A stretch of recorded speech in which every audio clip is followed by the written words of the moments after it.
This type of Yerushalmi Pesachim, the article Osvid edition, we're on Daf Ayin Beis Amraf, right at the top. The new Mishnah, Amamana Chemo Chelko, which in the Vilna is in Daf Samach Omel Beis.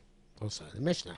Amamana Chem Imo Chelko Rashayin Litin Lo Shalo V'Lachom Mishlo V'Yachim Mishlohem. This is one of the people, Mechabura, sold parts of his personal subscription and was memana other people on his own portion. So the other members of the Chabura are allowed to say to give him his portion, and so he eats from his own portion, and the people who are subscribed with him have to eat from his portion. Whereas they go and they eat off on their own, the rest of the Korban Pesach, and that's the Korban says, you go with your chabura and your portion, and we will go off and eat, so to speak, in our corner, because obviously you're there. Not so happy. Yes, that he was a man. Okay, so it says the Gemara. If one of the Chabura had nice hands, the Korban says it's a nice way of putting it.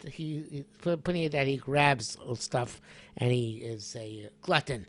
So Shailomar, they can tell to him, say to him, take your portion, and go eat yourself. In other words, to fend him off from taking their portion. Lo Sadvar Pesach. This is not just true about Pesach.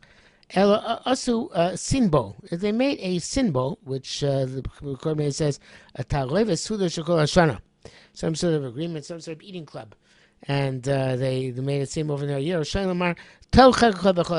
Take your portion. You're allowed a portion, which I guess was what he should get proportionally, and go eat, lest you come and take advantage of our portions as well.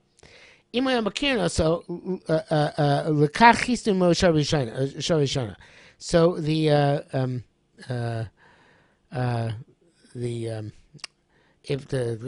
they knew ahead of time of his syndrome, so as Moshe says,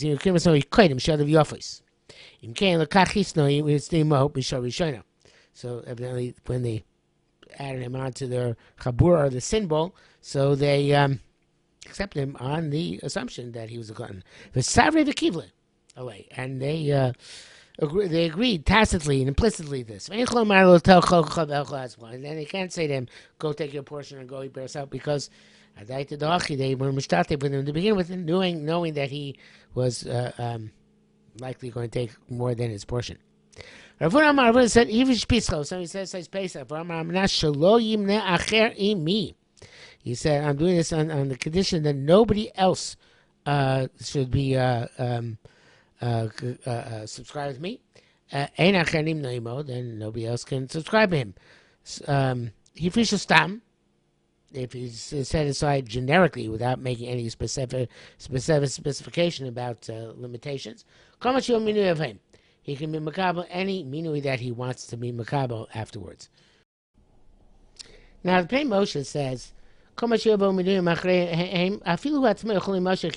he himself can remove his hand from it. All the original subscribers can fall off. Anybody wants to come and subscribe to it, they are now the new subscribers. The Meichel Hamayim argues vehemently on him. Ari Meichel Hamayim says it's not possible. He says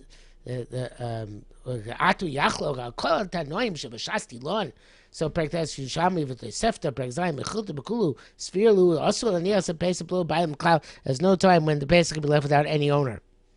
So he learned to Pnei Moshe means that he can be left ownerless at some point, and then the new people come on, and he says it's not possible. So when he's saying, in other words, and no matter who else comes, as long as there's no point at time when he was ownerless. I'm not sure Pnei Moshe actually argues in that, but that's how we learned to Pnei Moshe. It does sound for the Gemara itself later on that you can't leave it ownerless at all. So I'm not sure. I'm not sure that's the Pshat Pnei Moshe that he says as a point you can leave it ownerless. That one is muchal from what he's saying. But in any event, that's like I said, that's a mechal mayim learned. So I'm going to ask, if you're going to say that anybody who comes on later on is as if they're from the Chabura Rishona, then we have a little bit of difficulty here. And that sounds like it's all one run on Chabura. There's no like separate Chaburas. The people beginning, people at the end. Kol Mashiva Menuyim. They're all part of one large glob of Menuyim. So B'Yakov Rachel B'Shem Rebbe Zir Masliso Mekenka. You say that? It's finding Bryce to work out with this. With that, it says, if the house is diminished, teaches that people from who are Menuyim can leave the subscription on the korban. They can go away. We need two people left in the end. One for the first chabura, one for the second chabura, because Rabbi Yehuda ain't a pace on nechal al yochid. You have to have at least one first chabura, one second chabura. To Rabbi Yehuda. Rabbi Samar, no, you only have one. Have to have one person. Pesach nechal yochid. Bein min harishon, bein min hashniya. It could be for the first chabura, for the second chabura. Bad shenichus the Pesach shahu. As long as you don't leave the Pesach ownerless. So it sounds a little bit like the Mechal Mayim is saying that you can't leave it ownerless at any point. And I don't know if Moshe necessarily ask on this. I would necessarily argue on this. Okay, so you can't leave Pesach ownerless.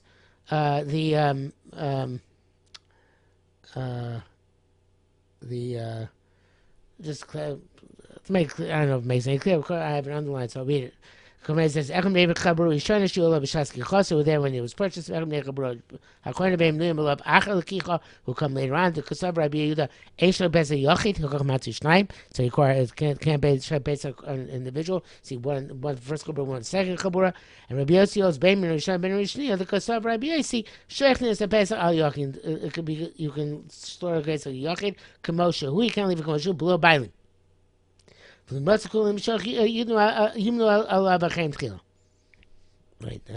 again, like so I don't make much arguments on this. You can't leave it without owner. If they all want to leave the subscription, they have to find other scrubbers first. But you can't.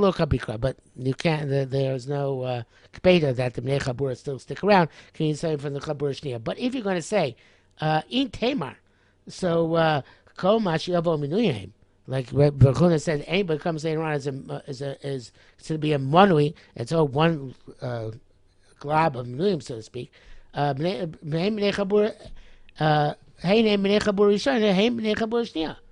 There's no limit to Chabur Rishona, Chabur Shniya. It's as if they're all nimna, Mishor Rishona. And the one doesn't answer the question, leaves it difficult. I saw the article is down this way that maybe Rabbi Yehuda specifically holds Yesh Breira. That's why you can clarify who the name are later on. I'm not sure if to come on to that. I think it just confused the issue. Okay, so the Gemara goes on and asks, Man Afik Bener. What's the between Rav Huna and Rabbi Zeira? What's their machlokas lemaisa? Is there any machlokas? Okay, so you ask a question: how's chabur rishona, chabur shniya? So one be chabura, but is there any practical nafkamina between what Rav Huna said and what Rav Zira said? So I have to tell you that it sounds from the nafkamina about to give like the Pnei Moshe that we're talking about. In fact, the possibility of there being no owner in the middle. That's what sounds push shot in the next few lines, and not like the Mechel Hamayim, who says it's not possible such a thing.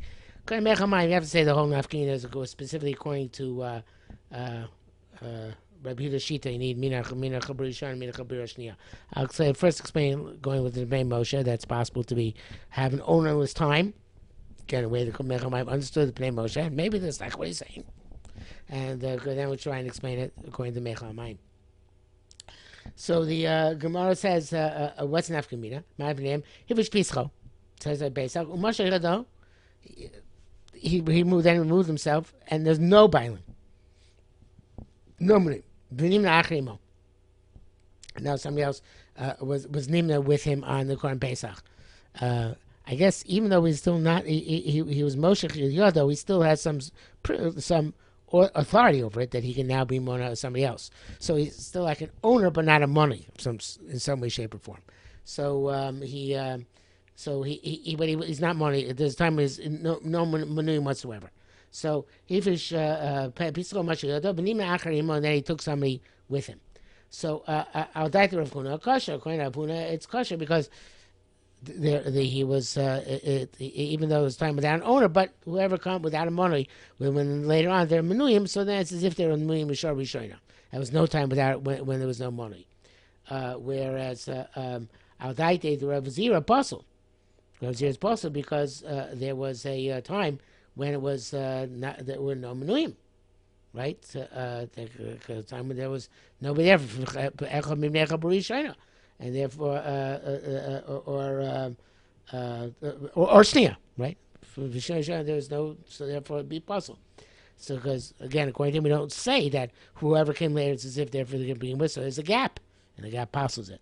So according to that's assuming that there's a time when it's ownerless, and the nafkamina is whether the fact it's ownerless is overridden later on by the fact that you're mamana other people later on, and it could be that's why the article puts in Breyer because later on you have to take schlep back. That owner comes later on as if he was there from the beginning.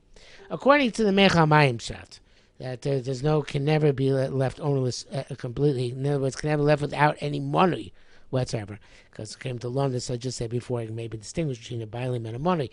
But in any event, according to that, so you have to say that the question is going to Rabbi Yehuda, who says need bnei chabur rishona, bnei chabur shnia. How do you have bnei chabur rishona? So if the original guy was Moshe Chiyado and only came back later on, right? So where's bnei chabur rishona? So, but if according to Rabbi Yehuda, it works because everybody comes on later on, right?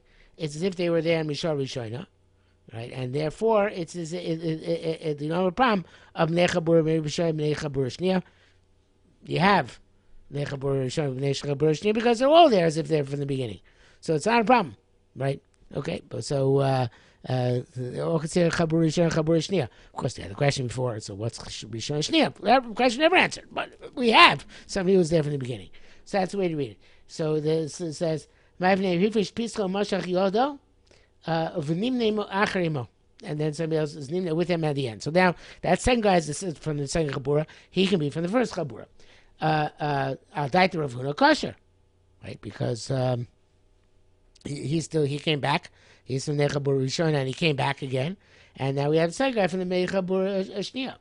And all and he's okay because as if it's nimna rishona, and he was there from as part of Rishon, as if he came back and restored his previous status.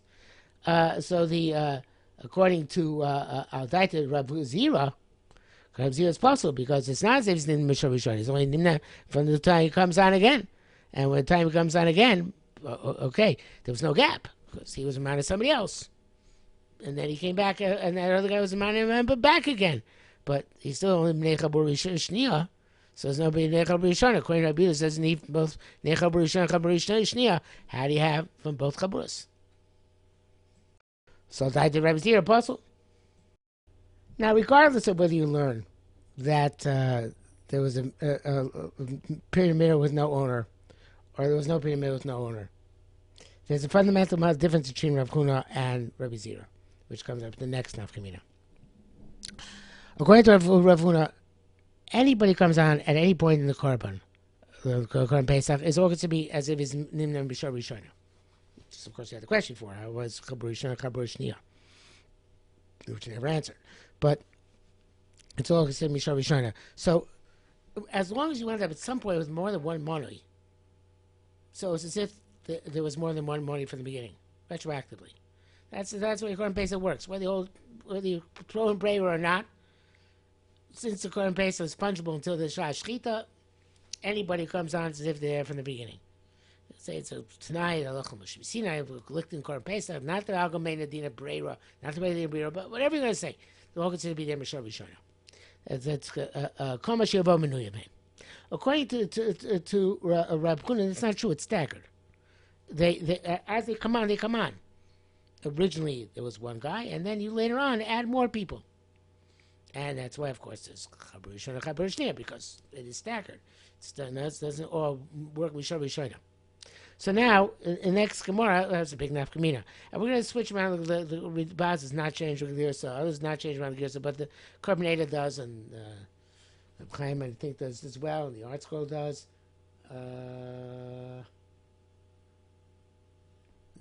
the Gilin Ephraim also.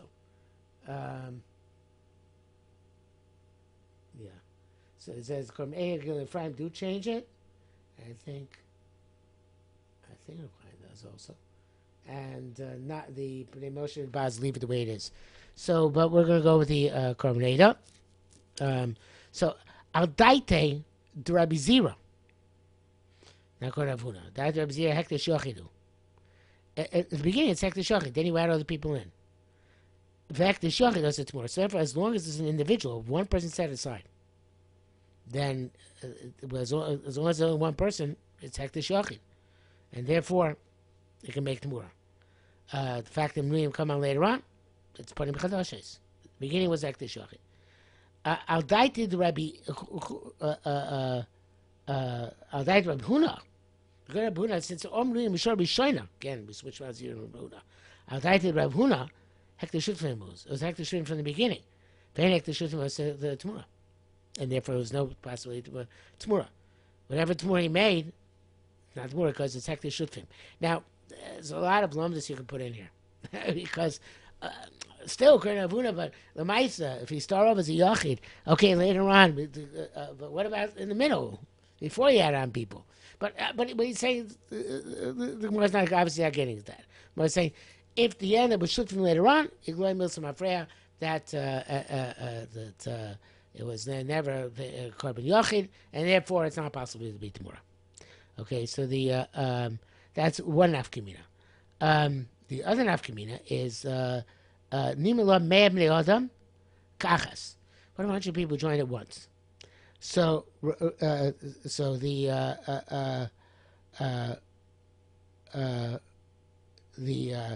don't know if I'm not sure that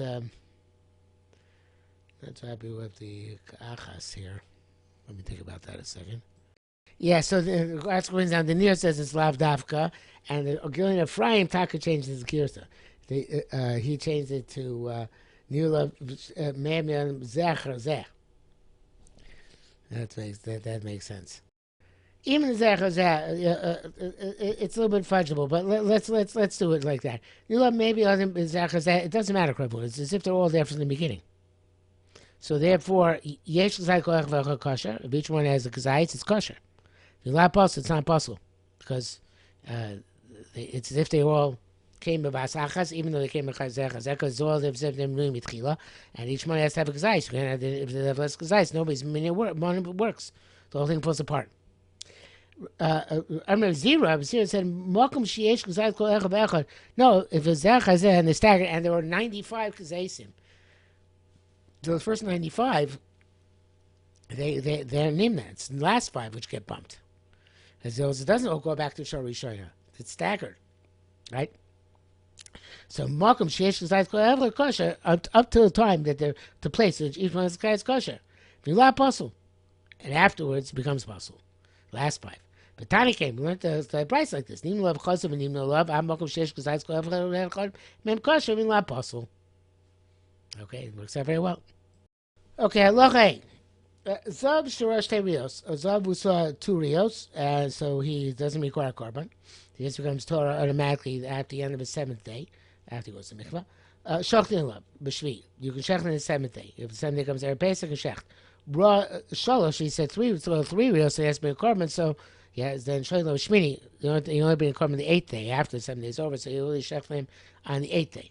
Chet shmez yom keneged yom. If a woman is zavak tana, she only saw one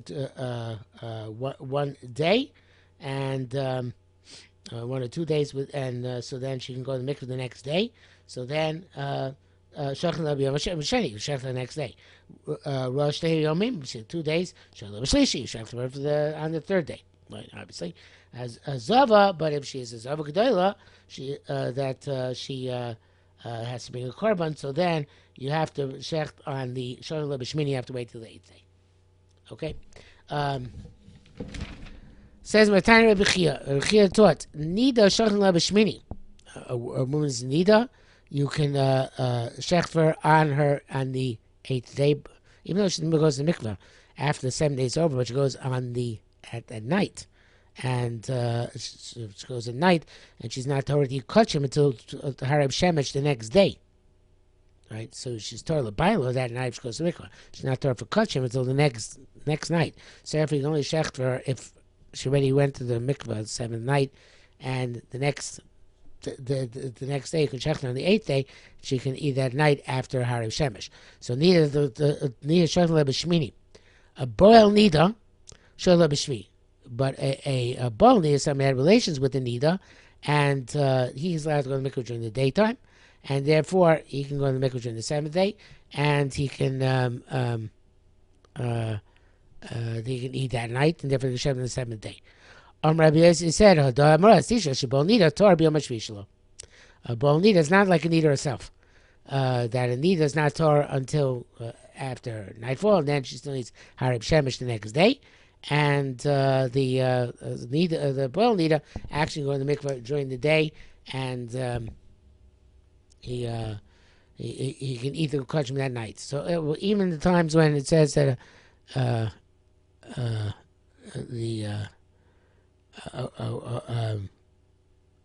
woman can go to the mikvah during the seventh day, she's still evidently not fully Torah until the night afterwards in terms of korbanos.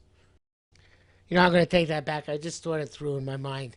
The reason why some of our nidos go to the mikvah during the seventh day, b'shas chag gadol, is because it's a chumrah.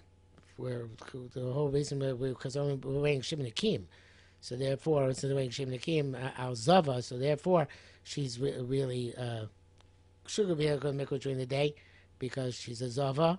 It's only because a nida can't that we wait till after nightfall. But enochanami, a woman who's a nida mamish, she can never go to the mikvah during the day. She has to go to the mikvah at night. So but that's neither the raiso. So that's in our Gemara. We're talking about not our women who are machmir on themselves is to wait shim nakim and then go to the mikvah. So about a nida mamish. So nida mamish, she has to go after the seventh day at night, and therefore she's there's no such scenario. She's going to go during the day. So what I said before is not true. If a woman is allowed to go during the day, it's because her status is really that of a zava, and that's why she would be able to.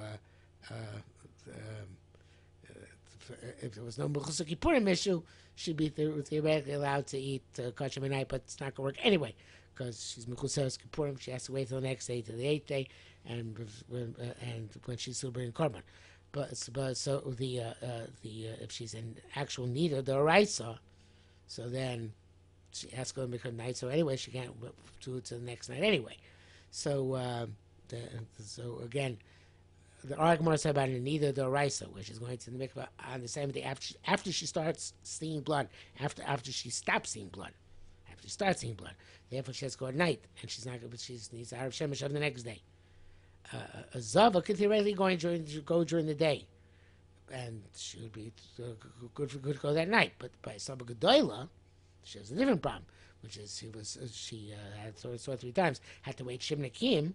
So then, even though she goes the last day, the 7th day during the day, theoretically it doesn't help her because she's still Mechuseres Kippurim.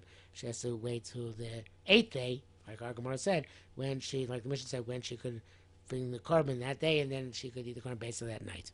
Okay, I hope that clarified things. All right, it says in Mishnah Aloch above, Onain, the person is an Onain, as long as he hasn't buried his mace.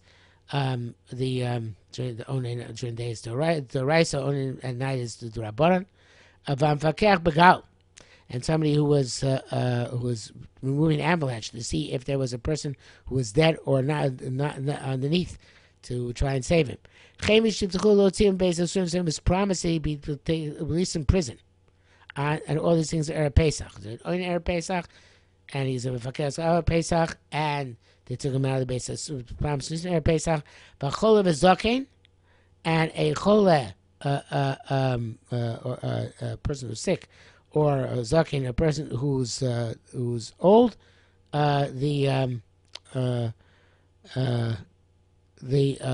He can't eat by himself.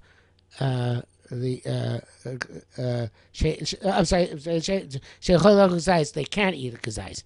Shochin lamb. You shechin all these people on the assumption that they are not going to be not going to be an only night because I need a slice of rabbanon, or because we assume that they have a person for cher sagal. He was assuming it's still cheskas tara, and cholazaki, even though they're all old and infirm, maybe they can eat kazais because they didn't have the capacity to eat kazais as far as we know. However, all of them, we don't check them as individuals. You know, so Korban Pesach is nishkat yochid, or even have a chabura of them, you don't check them by them on the chabura. Because they might turn out that the mace not buried in that day, and the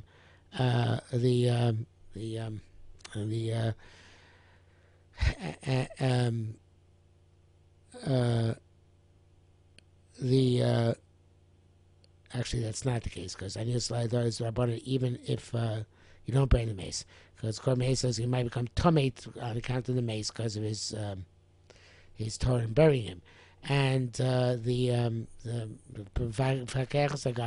because you might find that there is a mace underneath, and the person who is because maybe they'll find out they are too infirm to eat. So therefore, you bring other people as a part of the chabura shelo yibilus pesach de psul. Therefore, if a psul did occur to them, so the Korban Pesach was still kosher Pesach. Korban Pesach, even though they didn't get a chance to eat, P'tulim also is Pesach Sheni.